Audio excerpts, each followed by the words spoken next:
to say it. Cast your voice. This is the place where you can provide your honest opinion, free from judgment. Hello, everyone. Today is Sunday, January 29th, 2023. Is it the 29th? Yes, it is. This month is zooming past. Hello, how are you today? I'm all right. How about yourself? I'm doing well. Can you introduce yourself to our listeners? I think you should introduce me. Well, I want you to introduce yourself since you're such a boisterous person. I want you to introduce Hello, me. say it, listeners. Today we have Derrick Boyd with us today in the studio. We are going to discuss a few things today. I'm just Derrick Boyd. That's who I am? He's the Derrick Boyd. Is that better?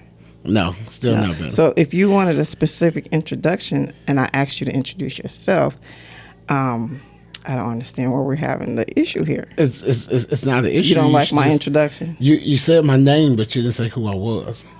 Who are you? You tell me. I think the whole world knows who you are, but I'm going to start over. Hello, say it, listeners. Today we are here with my husband. There you go. My spouse, my friend, my debater, Derrick Boyd. Hello, Mr. Boyd. Hello. How are you today? That was a much better intro, right? I mean, you got to let people know exactly who's here. I mean, not everybody doesn't. They know now. There you go. There you go. Okay. So, how was your week? It was all right. How about yours? Let's see. What did I do this week? I had to work overtime. As I've always said, we want the money, but we don't want to do the actual work. And you took me to the RV show. This Saturday, which was really, really interesting.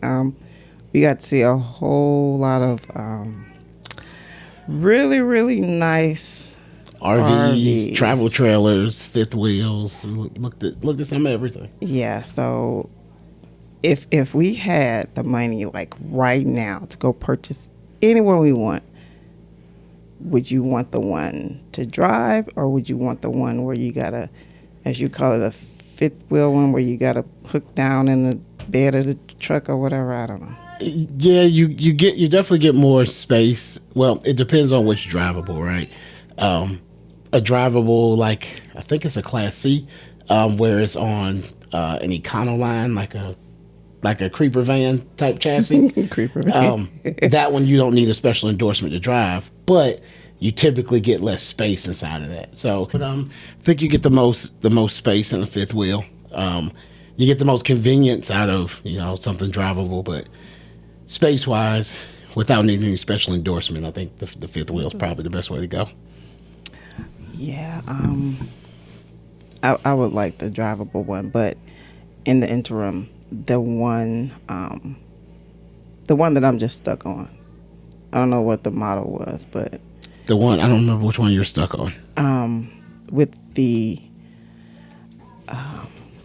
it wasn't that stick, whatever you call it stuff. It was Jayco something. Oh, are you talking about the one they had the two recliner chairs in the back? No, not that one. The very original one that I like. Oh yeah, that one. I remember it wasn't Jayco. It was Forest River. The Forest River Wild was the one. But yeah, I really like that one. But yeah, that was a nice one too. You got a lot of space in it and a lot of options for like people to sleep. So it was nice. Yeah, and it wasn't crazy priced. It was like $40,000. So. Yeah, so if you got a chance to go to the RV place, the RV show. The RV show at the American Center. I keep forgetting that. I want to call it the Civic Center, RV but show that Civic Center goes around the whole Illinois. country though. So like, regardless of what city people might be in, it's likely either happened in their city or going to happen there. So, if you happen to run across in your city, they're having an RV show, you should check it out. If that's something that you're into. It was really nice though. Really, really nice. Other than that, that was pretty much my week. Yep. We went to the oyster bar. That was called. Yep. downtown. Which nobody got any. Well, I take that back. One person got oysters, but nobody else got Right. oysters. Yeah. But it was really good. Yeah, the food was It was good. really good, and it was close to Louisiana food, but Louisiana still is Louisiana. I just had a shrimp po' boy, so it was hard to judge it based off of that. But I mean, the it was jambalaya good. it was good. But it was like the more you ate, the spicier it got. Yeah, so it's like you had to woo. But it was really good. So yeah. Anything interesting happened to you this week? Not specifically, just working, chasing behind kids. Well, that's the normal. I always say when people ask me like, what you had going on, I always say chasing kids and eating chips. That's always my go-to. So, yeah. Okay. Well, did you know that Akon was born in St. Louis? I did. I didn't know that he was born in St. Louis. I did not know that, and he has dual citizenship. Well, he actually, Kenya. Is it single? Oh, is it Senegal? Senegal. Okay, Senegal. Yeah, I mispronounced Senegal. He has dual they citizenship. actually gave him like a town there, and he's creating. Really? I'm gonna call it Aconville just because I can't. Like Nellyville. I think it might. I think it really might. It might be Aconville, but that feels wrong, but it sounds right. Yeah. But he's creating like an entire town there, and they've already like started construction on it, like the whole deal. So yeah, he talks about it a lot. So That's really good. 'Cause, he's giving back to where he came from. his parents are like Native Africans, and even though he was born here, he would go back there in the summer times, and I found that it's always had a interesting 'cause connection there. I thought I was sure. I was like, he was not born in St. Louis. Yep. He was born in St. Louis. He was born in St. Louis, yep. Oh. Yep. Okay. 1973. I would say 73. Yeah, 1973. Yep. So yeah. But that was about it for my That's week. all you- Yeah. Okay. It was work and the weekend. That was it. Yeah. Working the weekend. Well, I didn't do anything for my self-care this week. Did you do anything for self-care this week? That's a tricky question, right? Something that Because you you probably, enjoy. but because You went and got a haircut. I know you enjoy that. I mean, but I don't know that I guess it's self You care, don't but wash your hair and Well, yeah, condition it. And, no, they don't do deep conditioner, but he washes it. But I mean, I don't necessarily. I mean, Males don't get deep is that self care? You know what? yes. No, I don't think any barber I've ever been to has Put conditioned. conditioner in your hair? No, I want to say, and I'm saying this based off complete ignorance because I've never looked, but I feel like they're probably using shampoo and conditioner in one type of thing. But it's Okay, that just, would make it's sense. just a one step process. Like they Okay, no. put I it want in, the rinse it whole out, and then deal. you sit under the dryer for 5 minutes, and then you go That's get a it. haircut. Yeah. Okay, well, you all are getting robbed. No, well, I mean, it takes less time to do a haircut than you know. True, but it's still a whole. But yeah, but I don't even know if I consider that self care. Like I feel like everybody does like self care type things, whether they know it or not. Like, But being busy parents, sometimes you just yeah, you but don't I mean, have time to even do some of the simplest things. But I think a lot of times people only consider self care to be, getting a massage or getting a facial or something like that. But I think just sitting down watching your favorite TV show can be self care. I think. You mean without interruptions, without somebody jumping in the bed, yelling, throwing the tablet on the floor? Not necessarily. I mean, but I just think it can. I think anything that like stimulates your mind or your body in any type of way is self care. So like shopping could be a form of self care. That's definitely a form of self care. I mean, but you do that every day, But right? So that's what I mean. I feel like. That's a hard shopping question for to things answer that you because want, not stuff that you like. Food, that's not self care. Going to the grocery store is not self care why isn't it? because it's not fun. It's a necessity. So self care has pleasure, to be fun. Yes, That's what it is. something that's out of the normal to do. Why does it have to? That's exactly what the Well, argument is. it shouldn't be out of the normal, but I don't think it when has you to have be things out of the everyday normal. life and hustle and bustle and kids and this and work and that, and sometimes you just don't have time to take those moments to just say, let me just go let somebody just play with my toes. I think it's a different perspective to it, though, right? Because I think there can be self care inside of doing all those things, right? If when I like if we're going, let's say, since you use grocery shopping, if I go grocery shopping and the kids are riding on the cart and they're having fun, I enjoy seeing that, right? So that, to me, that could be a form of self-care. We definitely I may not be necessarily shopping for something for me. I may be shopping for something for them or for you, right? That's why I think self-care takes on a bunch of different definitions. I don't think it's just what did you do for fun for you to enjoy, for you, not to see someone else enjoy? What did you do for your enjoyment this week? But I get enjoyment out of those things, right? So what did Derrick do that made Derrick happy that was just for Derrick? Probably nothing. Probably nothing. But that's my point, right? That it doesn't have to just be about you in order for it to be a form of self-care. He's another giver person. I don't think it has to be, and it doesn't necessarily have to be about giving. It could just be about seeing other people's enjoyment. When do other people see you happy? All the time. Okay. All the time. You the mean one. I bet you if you go bring either one of those kids in here and ask them who's the mean one, just say that? they're going to say not you. mean. They're going to say you. I am 100%. to the point. Look, you want to speak about your kids are a mess. The kids. They riding. The kids. They don't listen. The kids. Nah, everybody.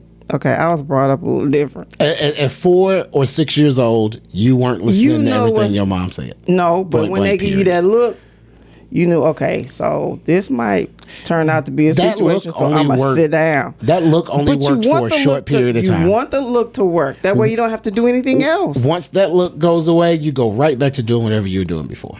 It's a short-term fix. Okay, we're going to talk about that another podcast, because that's a whole nother ball of wax. Because woo, then they. Okay, so I got something for you.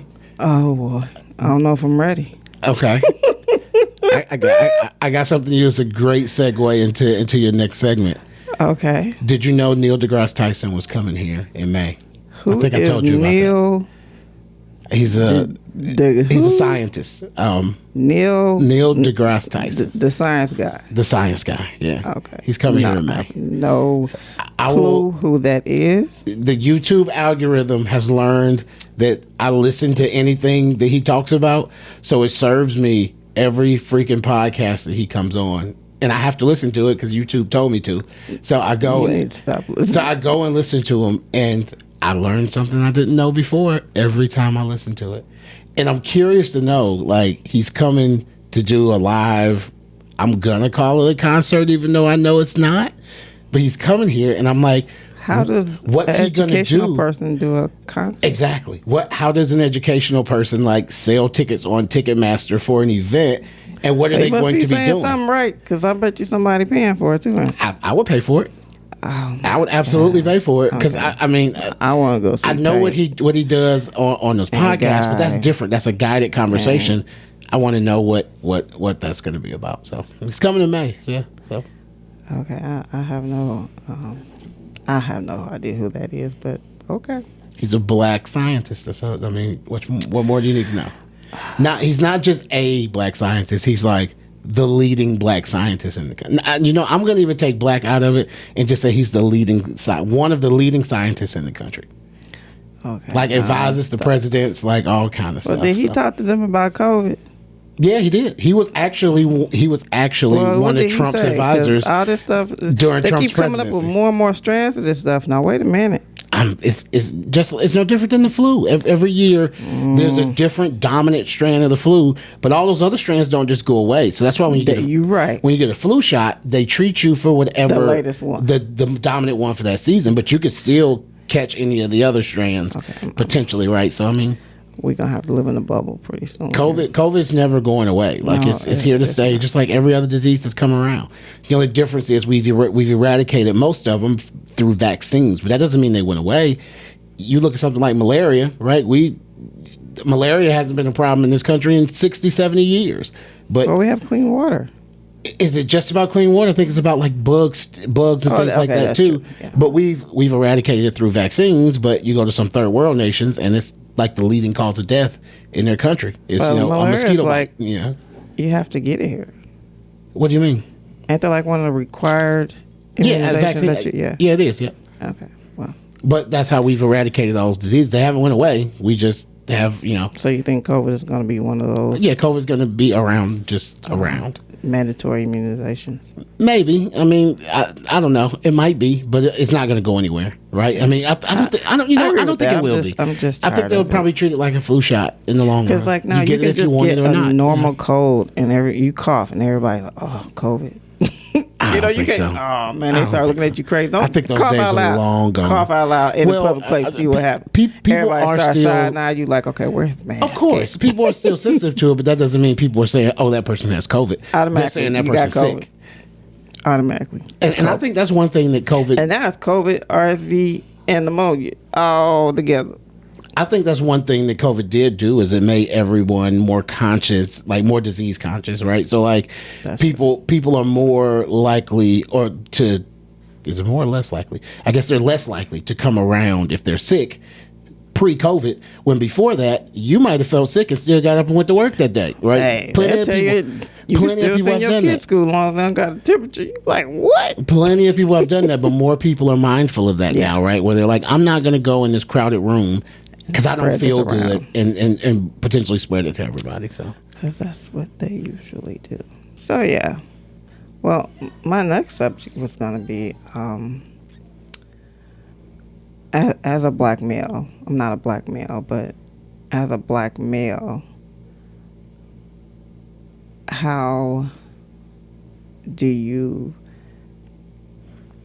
feel about the young man that was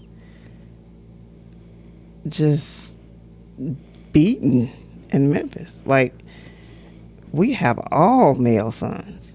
Yeah. I think it's of course it was one of the most egregious acts, you could possibly see. Kind of put you back in the mindset of Rodney King in the 90s, right? But the difference here is these were 6 black officers which it shouldn't be any officers, but the fact that they were actually, you looking at someone that looks like you and you're beating them. Yeah, it's I think one of some of the normalized tactics of law enforcement have come back to bite them, right? So like most people will tell you, you run from the police, you put them on a high-speed chase, they're gonna beat you. They're gonna beat you when they catch you, right? The only difference here is they took it too far and he died. It's wrong whenever they do it, period, point blank. But it's common practice for that and I don't even want to call it common practice. It's a common occurrence for that to happen, because it's not common practice. It's not something that I feel is like, I know it's not something that, they teach them in the academy, right? Like, but it's a common occurrence, and it went too far. Like, they, even after he was handcuffed, like, and you can see it in the videos, they were still beating him, and afterwards they just kind of leaned him up against the car, not really checking on his well-being, not seeing how he was. And see, that's where and he was a very, very small guy, and all of them were significantly bigger than he is. And it went too far, and now they have to pay the ultimate price for it. But as a human, the way it was like, he shouldn't have ran, and if someone is spraying your eyeballs out with anything, someone's whooping you, beating you, fighting you, whatever you want to call it, and spraying you with a substance to make your eyes burn, and they're doing all these things to you, the first thing you're going to do is flight. Get away from the situation. Like, even though okay, these are the police, but they trying to kill me. Yeah, you can't. I wish. As a human being, I don't know anyone's going to say, okay, I'm just going to sit here and just. But I wish he hadn't have run. I wish he had have just stayed there and taken it, right? Because it wasn't the first round of them beating on him that killed him. It was the second round. And if you look, but what's going on with them? If you look historically, you made me run, and you look at all of these situations that have happened, it all starts, or I shouldn't say starts with, but it all ends up with this person ran from the police officers, and there's a lot of people who use that as a narrative, right, to say, oh well, he shouldn't have resisted arrest, he shouldn't have did this, he shouldn't have done that. And like I said, history shows that your chances of survival in one of those type situations increases exponentially if you don't run, right? If you sit there and take whatever they're dishing out to you, because in that situation, that's hard to take. My personal opinion is your main thought should be survival, right? Like, how am I going to survive this? Survival. That's probably why he ran. But running doesn't equal, in none of these situations has running away from them equaled survival. Running to me means if someone is running away from you, they are no longer a threat to you. Period. That is true. Yeah. Why? One thing, like, that's someone's baby. Like, and I haven't seen the entire video. I've seen like the different pieces the different news outlets put out. I actually searched for it Friday when it was supposed to come out, and that was all I could find. Late Friday evening was bits and pieces. Yeah, the 2 or 3 minute sections that like the different news outlets were putting up and narrating. So I haven't seen the whole thing. You know, I saw when they initially encountered him. I saw when he ran away, and then I saw the last beating where, you know, it was from the light pole view or whatever. Not sure what happened in between there, but regardless of what happened, right? Like, it shouldn't have went as far as it did. No. I don't even know what he did. Like, they were trying to say he was driving recklessly or something, but like, does driving recklessly equal all of that? Like, no. It has to be more to the story than just that. I can't see them having that type of vitriol response to someone who drove recklessly. I just don't, because they were overly aggressive with him from the start. And he was even saying, he was like, y'all doing a whole lot right now. Like, y'all doing too much right now, because they immediately went up to his door and yanked him out the car and was putting him on the ground and threatening to tase him. And why don't you just put him in handcuffs and put him in your car? What happened to all of this extra stuff that took place? It was crazy. Is reckless driving something you get arrested for or a ticket for? I don't know. That's a legitimate question. You know, but my thing is, why did it equal immediately? We're pulling you out the car and putting you on the ground, right? Like, that's a humiliation thing, right? Like, you can arrest somebody without yanking them out the car, putting them on the ground, twisting their arm behind their back, and putting a taser and or a gun to their head, which is exactly what they were attempting to do to him. And that's why it's like, there has to be more to that story. Well, and this was not just about like, reckless driving. I got a better chance on surviving if I can just get away. Even like, if he was even reckless driving, because news outlets have all said doing something to me. We tried to find video of him driving recklessly, and nobody's been able to find it. So, and they charged police officers with kidnapping, which means they restrained him under an unlawful pretense, right? Yeah. So there's definitely more to the story that is going to come out at some point. Yeah. I can't wait to hear the entire story, because none of that. That his life was taken for it seems like technically over driving recklessly, right? That's which as soon as we leave here, we're gonna go out in the street and see 50 people. We're in North County driving crazy, right? It's just heartbreaking. That was.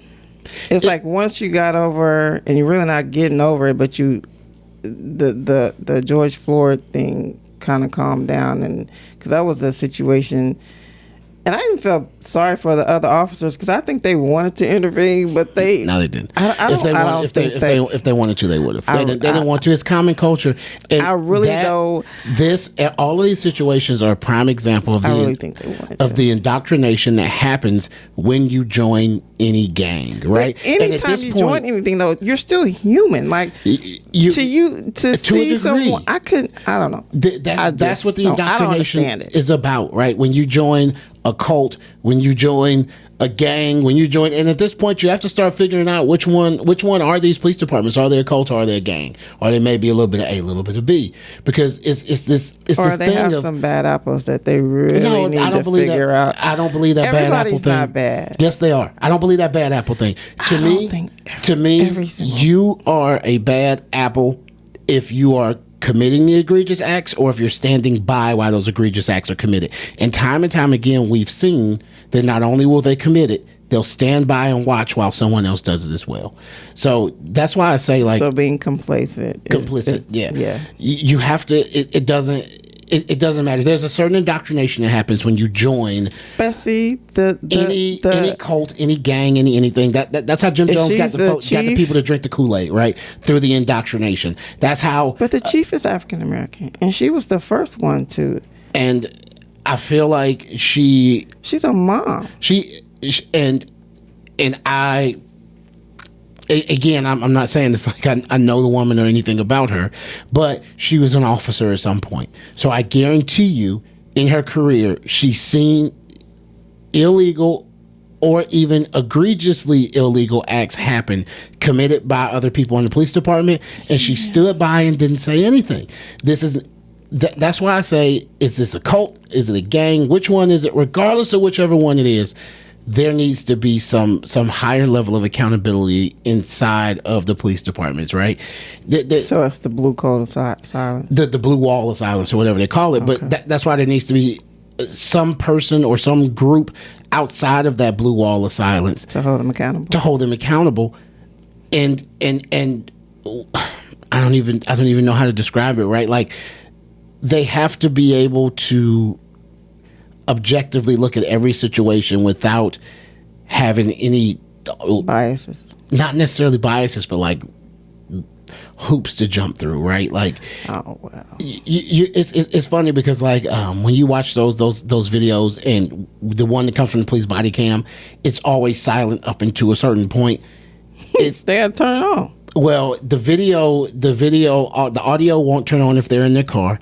The audio won't turn on. It's like so you don't know what's their mind. Exactly. Their mind certain frame situations where they're like, and that's because the police unions fought it so bad. Like, oh no, these shouldn't record them 24/7. And in a lot of like municipalities and cities, they have the ability to turn off their body worn camera. They should not be able to do. They shouldn't be able to do any of that, right?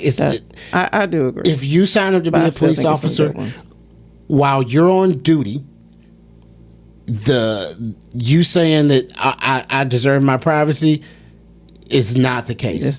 While you're being a public servant, while you are on the clock, there's no reason that body camera should ever go off. There's no reason there should never ever be any audio that comes from that body camera. And there shouldn't be a way for you to There's even ways. There was a situation that happened here in St. Louis, and it's one of the officers that were involved in it was actually somebody I went to high school with. It was a girl. I went to junior high and high school with her.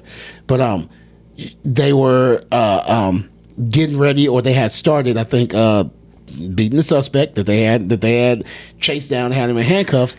And oh my God. You heard the girl that I actually went to school with, she's a police officer, and she said, hold on, let me turn off the dash cam. And she turned off the camera on her dashboard. So she knew what they were doing. After it already started happening. So, and she ended up, getting fired for it and everything, because that was recorded on the dash cam. So they even have the ability to turn that stuff off. Wait, so if she wouldn't have said nothing, just went and did it, nobody would have. Well, the dash cam still would have picked up them beating the person, but she was trying to prevent the dash cam from picking it up. But she wouldn't have been fired if she just would have went and did it and not said nothing. Maybe. Wow. Okay. I think, if the video had got out there, she still would have gotten fired. And I don't think she was the only one that got fired. I think they all did.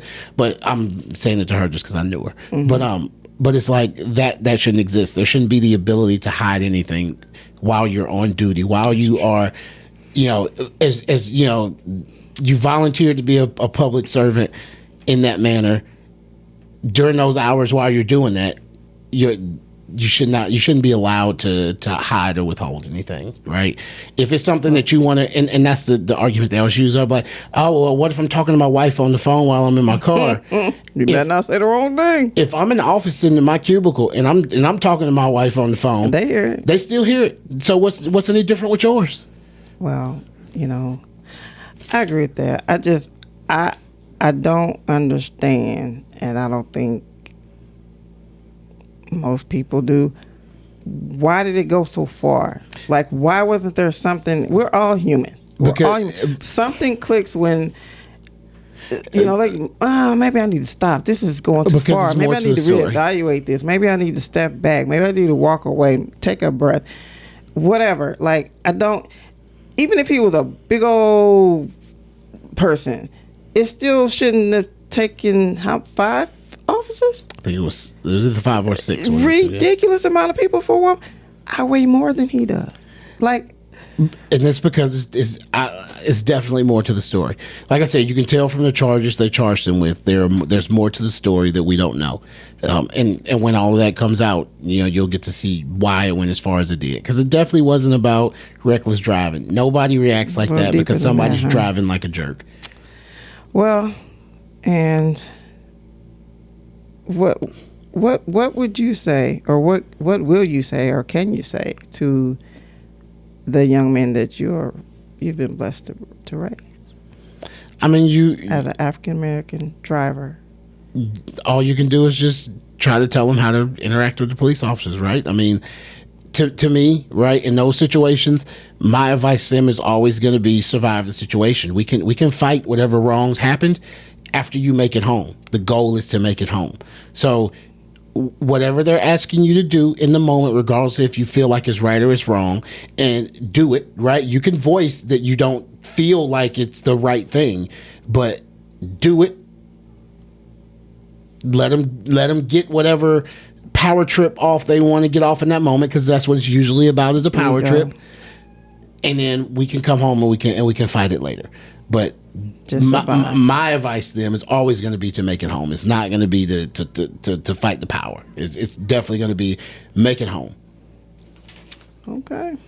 Well, for the Say It listeners, we would like to know how you feel about, first of all, do you like RVs? And if you are, please check out the RV show that comes around, I guess it goes around the United States. Pretty good show. Secondly, how did this incident that happened in Memphis, how did this make you feel? Regardless of your race, when you saw it or heard of it, or it's all over the media, how did that make you feel? Let us know. You can go catch us on YouTube. What is it? Like, subscribe. Please watch us. And I'd like to thank Mr. Boyd for joining me today. You have anything else? Nope, that was it. That was it? Yep. All right. And until next time, may the Lord watch between me and thee while we're absent one from another. Say it.